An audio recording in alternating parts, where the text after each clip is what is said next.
Hello and welcome to Spardha Lines, your one-stop destination for the civil services preparation, UPSC, KPSC and other relevant examinations. Today we have picked up a couple of important articles from the Hindu which are very significant from your examination point of view.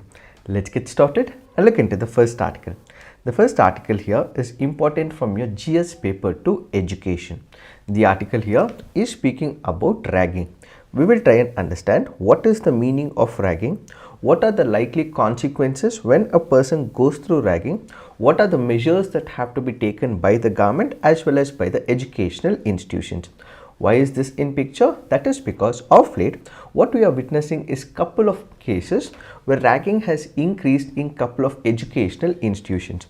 In order to bring an end to such a menace which could lead to a problems to the students who are suffering in such institutions, what we have is this article being discussed as part of your GS paper 2 education. Let us try and understand everything about this issue of ragging. What is the definition of ragging?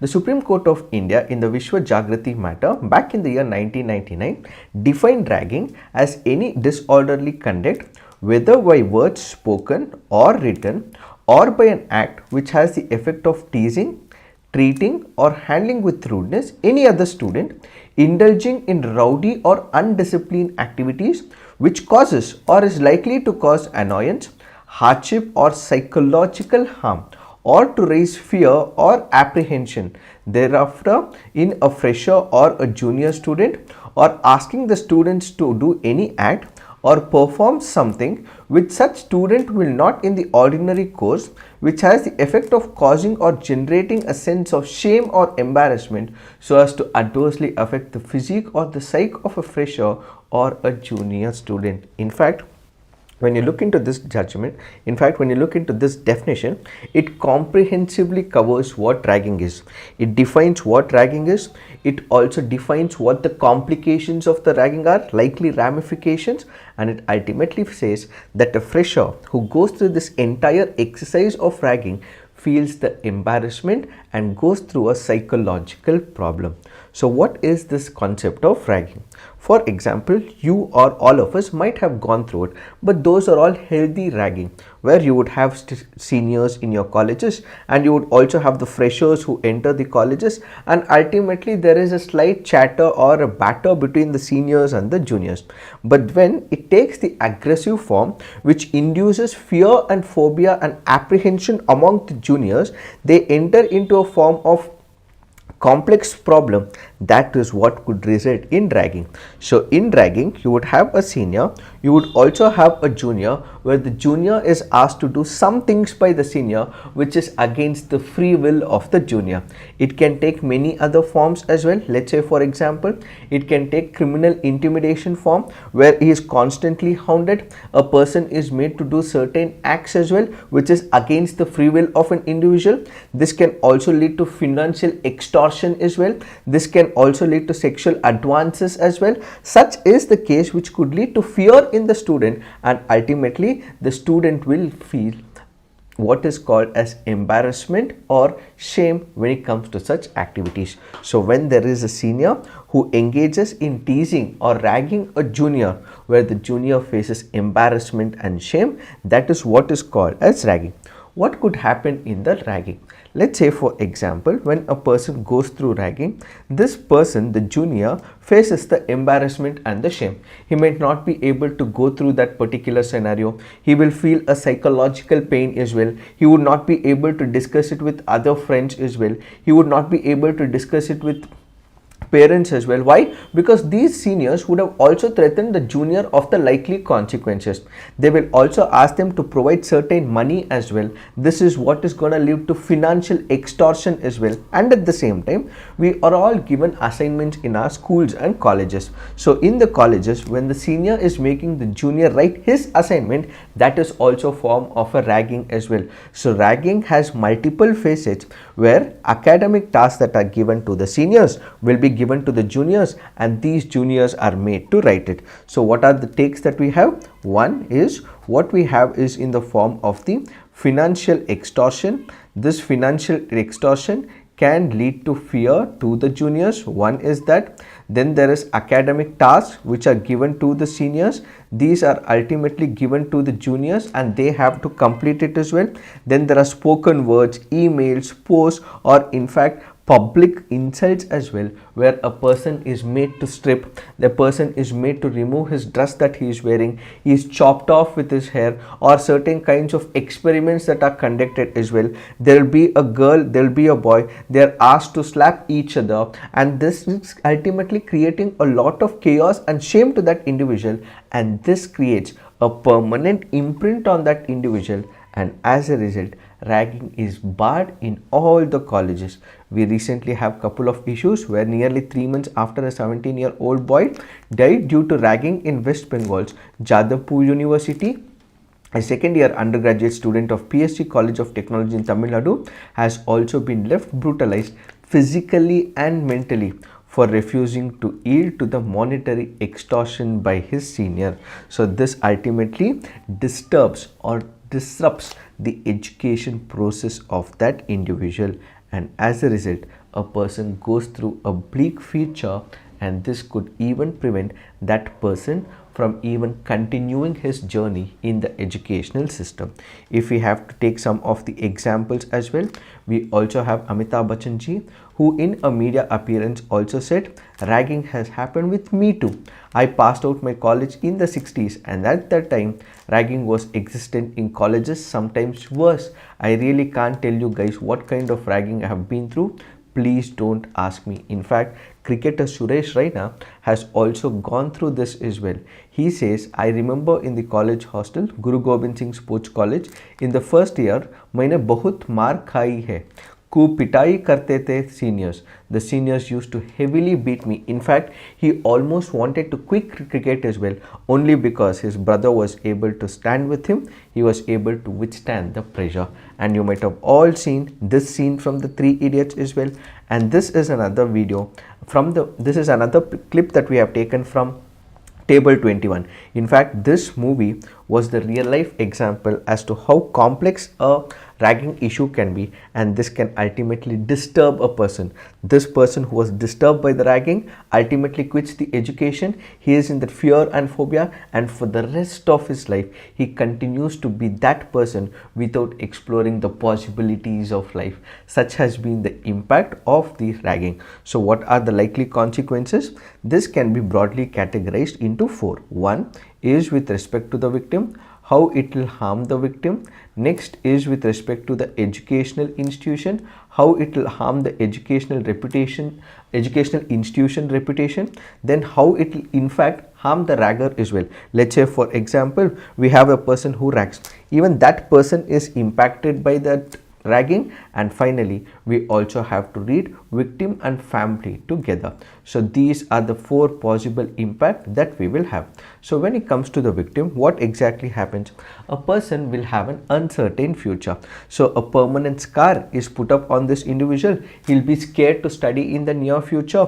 He is always in an apprehensive mode. What could the seniors do? And this will leave a permanent scar as shown in the image. So you have a senior here who is actually ragging the junior, and this junior over a period of time enters into a psychological mindset, and he even wishes that he goes away from the society, and he goes away from the educational institution, and his future will also be weak as well. So with many hopes, these juniors come up to the colleges, and when you have the seniors ragging them constantly, it demoralizes them. They would not want to continue their study, and ultimately this could also mean that this student will stop studying, and he may also not come to this particular college, change his college as well, and he becomes the major sufferer. And how should the family respond to it? And when it comes to the victim is suffering through all this crisis, so the family will be asked to take care of this victim. He might be going through a psychological trauma, so they have to spend extra money taking this victim to the psychologist and all that. Sometimes this fear is so much ingrained in that person, they also change the college as well. So the family also becomes the major problem. The family also becomes the major sufferer in this particular case apart from the victim.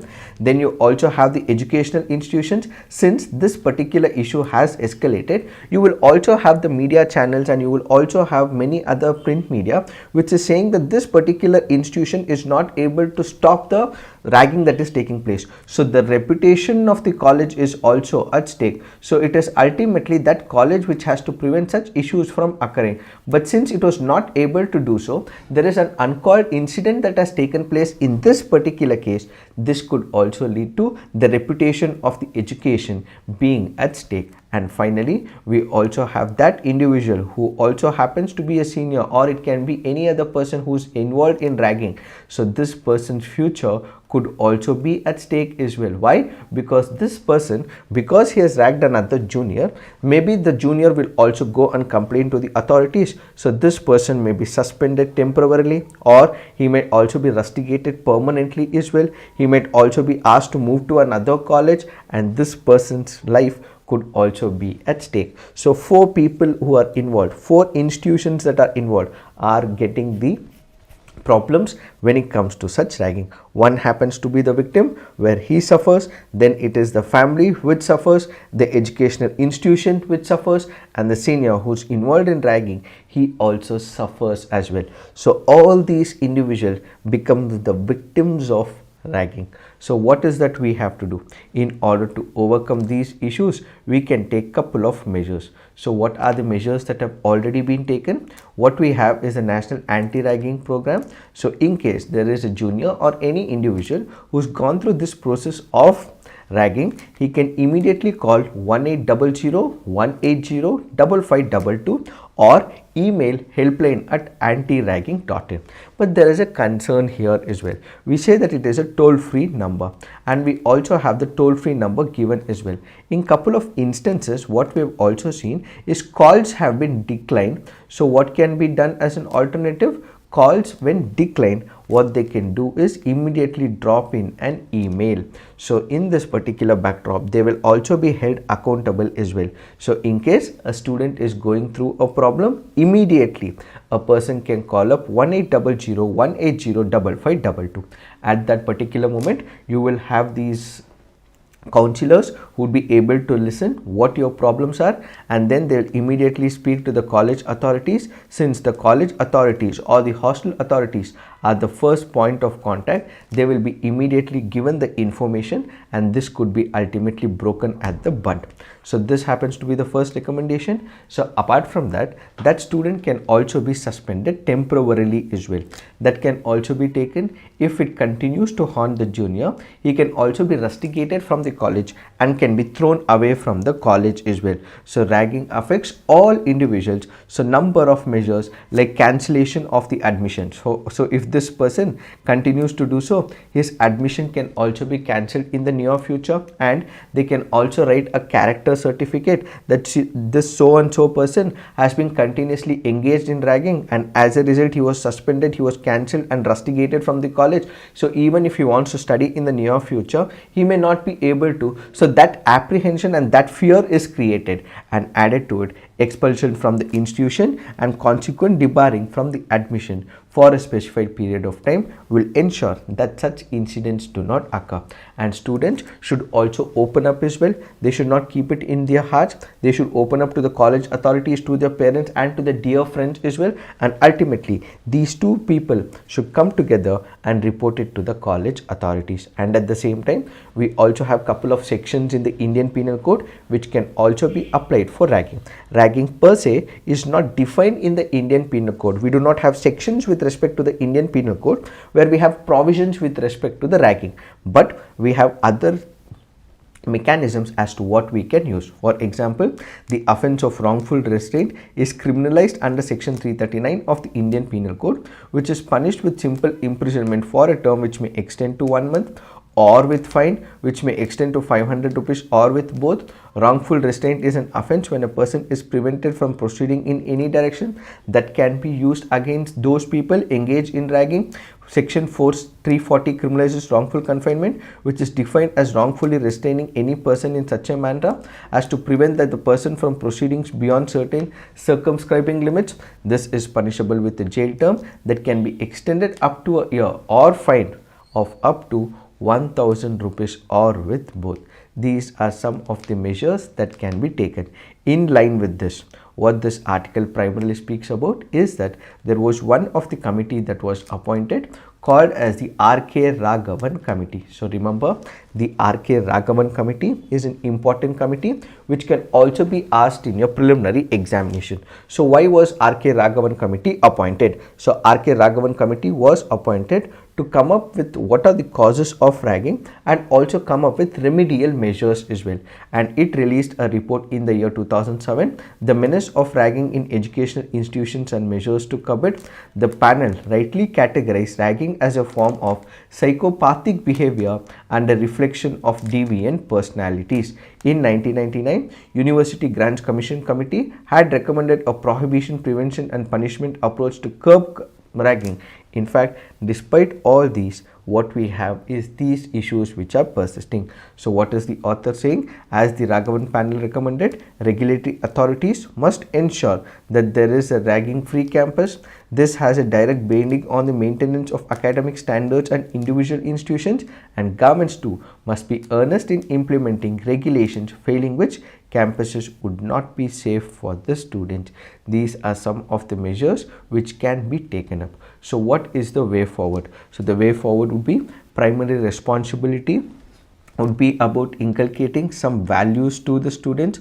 So what we call as moral science, what we call as ethics today, what we call as morals today will have to be inculcated to the students from the very early age. So these ethos, these values, these principles, and ultimately what is good or bad and how a person goes through when he is facing the issue of ragging, all have to be given. So a comprehensive sensitivity towards these topics will have to be given, and at the same time ragging needs to be perceived as a failure to inculcate human values, and ultimately it should be trained from the very schooling level as well.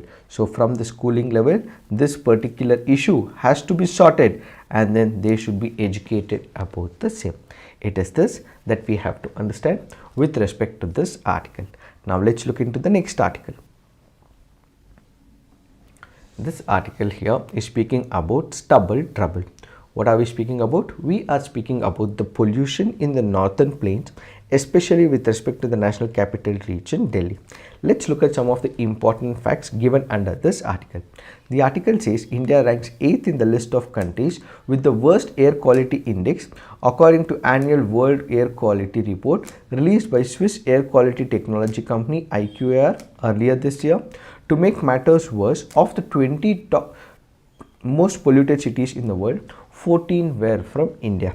So the first important parameter from the preliminary examination point of view is we have one of the report called as the annual World Air Quality Report. This annual World Air Quality Report is released by which of the companies? It is released by a company called as IQ Air, which happens to be a Swiss based company. The poor air is therefore not just a Delhi problem. Every year, especially during winter, air pollution spikes in the entire Indo-Gangetic Plain. This region covering large parts of Delhi, Haryana, Punjab, Eastern Uttar Pradesh constitutes an airshed, which means that roughly the same atmospheric conditions prevail everywhere. So in Delhi, what we have is the magnitude which is more, but this is entirely present in the northern plains, which includes all these places. Pollution spikes when pollutants from different sources are not dispersed easily in winter. Why? That is because of a drop in the wind speed and temperature. Now what we have to understand here is that when it comes to the pollution in Delhi as well as the region in and around it, there are a couple of reasons for it, but stubble burning adds to it. So the first important factor is we will understand what is stubble burning, what are the causes for it, what are the changes that we can bring about, and we will also look at other causes as well. What is this stubble burning? When you consider a couple of states in the western part of India, we have Punjab, we also have Haryana, then we also have Western Uttar Pradesh as well. What are these regions? These are the regions which are known for growing of paddy. So when it comes to paddy, what would happen? You would have the harvester. This harvester would ultimately remove the paddy. So as the paddy is removed, what would happen? You would have these paddy stalks, and ultimately this is not removed completely. A stubble is left over. So if this is considered as the ground, you would have the harvester which move, that will be a machine. So this will have the vehicle that will move. It will remove the paddy, but the stubble is left over. So this stubble that is left over after removal of the paddy harvesting, that is, you have the composter harvesting machine. This machine will remove the paddy, and ultimately a small leftover stubble is left over. So this stubble that is left over after the paddy harvesting is what is called a stubble. So this stubble, when burned, will lead to stubble burning. But why do the farmers actually burn the stubble? So when the paddy is harvested, the leftover part is the stubble, and in order to remove the stubble for their next crop, so in the month of October and November, what we have is the next crop. So paddy will be replaced with the wheat. So in order for them to grow the wheat, what they do is burn this particular place, that is, they burn the stubble, and this is becoming a major factor, determining factor for the pollution in Delhi as well as in the northern parts of India. So why do they burn? Instead of, they can easily remove it, right? Use it, remove it, and ultimately this can be used as a waste. But why do they actually burn it? Because the leftover stubble, it is easy for them to burn it. That is because of the cost factor. When you consider the cost factor, in case they will have to make use of other machines, it is a costly affair for the farmer. A farmer basically has a very minimal livelihood source, and that is the only source through the agriculture. So if this particular product or this particular machine is given to the farmers by the government, then the farmers would be able to use it. But since the government is now exploring that option, earlier it was not given, even now these machines are not given. When the stubble is left over, the only option for the farmer is to burn it, because that's the cheapest way as to how he would be able to remove the stubble. Since he has to grow wheat in the next few months, removing the stubble is very important from him. So the alternative and the best source for him would be the cost factor. And when you consider that you have to employ the labor, let's say he can employ the labor, but laborers are also costly these days as well. If the laborers are employed, they are asked to physically remove the stubble, they can do it, but then they won't do it because it is also connected to the cost, and this is also connected to the labor. Laborers are asking for exponential labor wages, and as a result they are not doing as well. Third is with respect to the time factor. As I told you initially, when we have the stubble, why do they engage in the stubble burning? That is primarily because of the time factor. When we say this wheat, that is the paddy which has to be removed, and then wheat has to be grown in that particular area, they have a very short period of time. So why do I have to spend huge amount of money? Instead, I'll go with burning the stubble that is left over. I have very limited amount of time, so this particular time can be utilized for something else, and in order to save the cost and the labor cost and the crunch of time, I am making use of it. So the third factor happens to be the time factor. And finally, even if paddy is taken off, that is the stubble is taken off, if when it comes to wheat, the wheat stubble can be made use of, and it can be made use of by the animals. That is, it can be used as a feed for the animals. But when it comes to the paddy stubble, it cannot be used by the animals, primarily because of the high silica content. And as a result, what do these farmers do? They start burning it, and when they burn it, you have the western disturbances, which means the western flowing air or the wind which drives the pollution towards the national capital region. So remember, because of all these factors, what we have is stubble burning, which could ultimately lead to pollution in Delhi. Not only this, that apart, we also have couple of other issues as well. Vehicle and diesel generator exhaust, heavy industry emissions, soil and road dust, open waste burning, biomass burning are all present in the atmosphere throughout the year. And during the month of winter, it all gets accumulated, and there is a huge clog of clouds and the winds and the pollution that clogs up in the entire Delhi region. Added to it, there are a lot of thermal power plants located in and around Delhi. This is another contributing factor as well. And when you consider Delhi as well, what it also has is a continental type of weather conditions and the climate. What do we mean by it? Let's say, for example, when we look at the southern India, what we have is the influence of the oceanic water.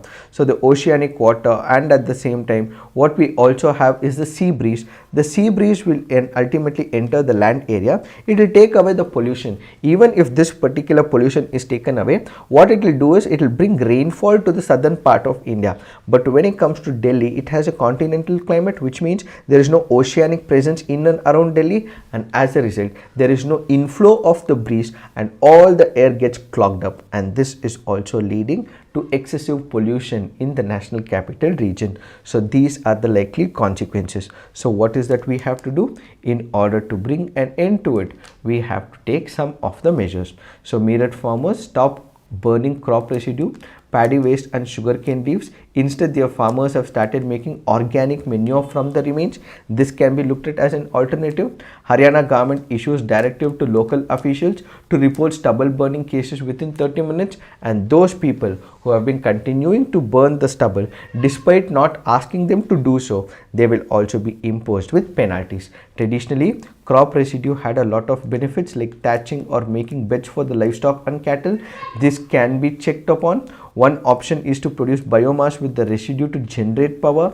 That can also be looked into. The straw can similarly be used to make pellets that serve as a substrata for the mushroom cultivation. And for the management of crop residue, the Punjab government has been providing subsidies on the purchase of the CRM machines, including surface seeders and in situ paddy stubble management device. The state government has mandated that bricklayers use stubble as fuel and other plants buy stubble from the farmers. So these are some of the measures that can also be taken up in order to reduce these kind of stubble burning issues from surfacing. So if we are able to stop it to a minimal extent, the problems of pollution in the national capital region and in the northern part can be reduced, is what is this article all about.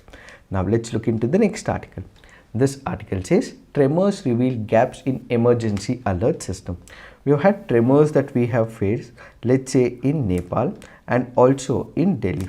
So what we have is the Himalayan plate, that is the Indian plate, which has hit the Eurasian plate. And whenever the Indian plate hit the Eurasian plate, what happens? There are tremors that are created. So we have the Indian plate which hits the Eurasian plate, and this ultimately creates the tremors, and Nepal always faces it, Afghanistan also faces it, and its likely repercussions is also faced in Delhi as well. So what happens in this particular case?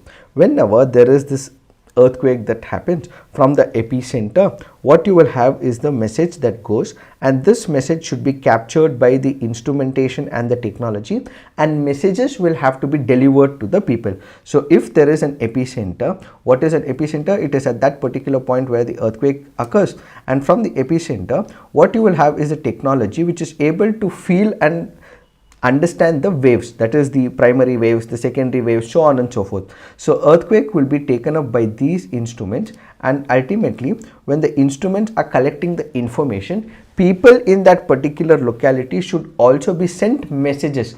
These messages are nothing but the emergency messages saying that there is an epicenter in this particular point and there are waves that are being generated. This could possibly create more chaos and disturbances, so you better be alert. This message has to be sent by the instrumentation as well as by the technology. However, this article goes on to say that some of the technology that has been in place has yet not sent the message. So the National Disaster Management Authority Cell Broadcast Alert System has been tested in recent weeks to send out mass alerts when natural disaster strikes, but it did not do so in the present situation, says this article.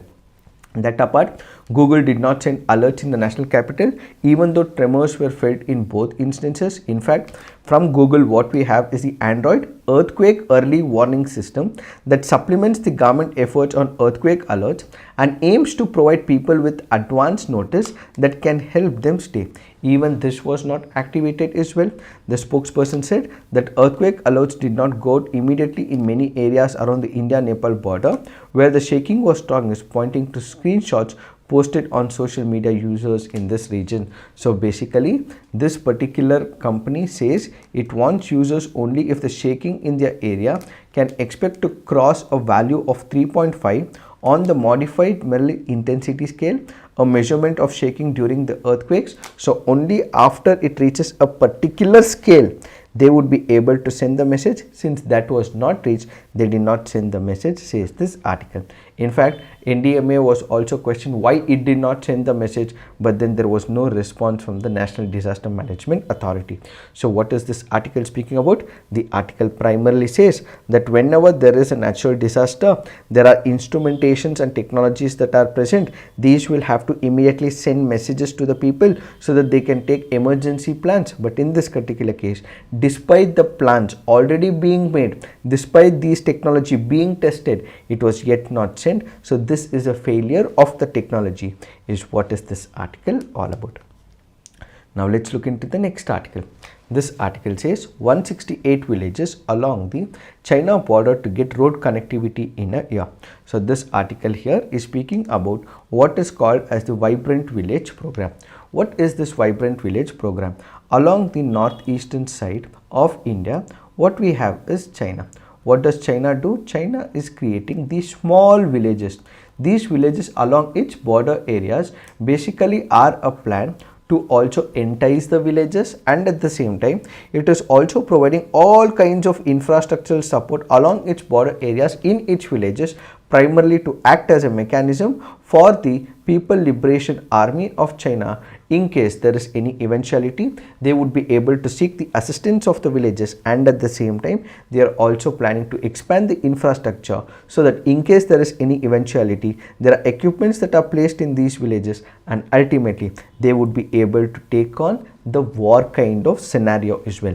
So we have had China build infrastructure along its border areas. So we have taken this initiative, a proactive approach, that we are also building infrastructure along the Indian side of the border. So what is this Vibrant Village program? This Vibrant Village program is a centrally sponsored scheme. What is a centrally sponsored scheme? A certain level of contributions will be made by the central government and certain amount of contributions will be made by the state governments. If we say centrally sector scheme, entire 100% contributions will be made by the central government, but when it comes to centrally sponsored scheme, certain percentage is by the state government, certain percentage is by the central government, which envisages comprehensive development of identified villages in 46 blocks abutting northern border in 19 districts of Arunachal Pradesh, Himachal Pradesh, Sikkim, Uttarakhand and Union Territory of Ladakh.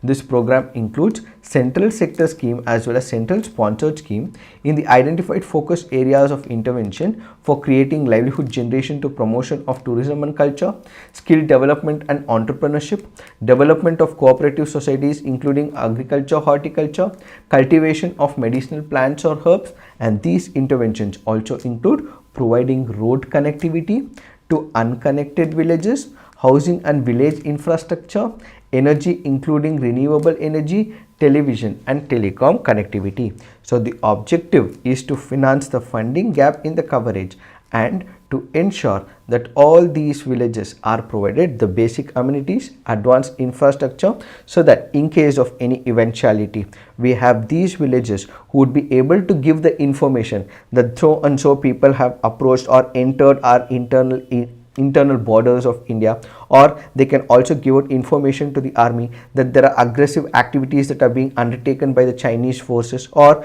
they will also give information on what are the type of activities that is happening along the border areas, and in case of war kind of situation, we would immediately have the army personnel immediately enter the border areas, and they also conduct such sanitization activities as well. So in order to protect the border areas, in order to increase the infrastructure along the border areas, we have selected villages, and these villages will be provided the necessary infrastructure, is what is this article all about. Now let's look into the next article. This article says governors cannot sit on bills passed by House, says the Supreme Court. We have discussed about this article in the last 1 week with respect to our daily current affairs discussion about the governor's powers. So whenever the governor is given a legislation, a bill, this will require the consent or the assent of the governor basically to become an act. And whenever the governor is not signing that particular bill, it is the violation of the constitutional principles. Why? Because Article 163 says that it is the aid and advice of the Council of Ministers on which the governor will have to bank upon. So when the aid and advice of the Council of Ministers is not respected by the governor, it is ultimately violating the constitutional principles. So the Supreme Court has once again clarified that the real powers vest with the elected representatives of the people in parliamentary democracy, and the governor will have to give the assent to the crucial bills, says the Supreme Court of India. The Supreme Court said the governor, as an appointee of a president, is a titular head of the state, and it is he who has to give permission, assent to this particular legislation, and not withhold this legislation. Just because there is this as soon as possible clause, it does not mean that he can keep the legislation, the bill, for eternity. He has to give it as soon as possible when the bill approaches the governor, is what is this article all about. So the power to take decisions affecting the governance of a state or the nation is essentially entrusted to the elected arm, and the governor has to comply by it, is what is this article all about. It is this that we have to understand with respect to this article. So this is it for today. Thank you for watching. All the best.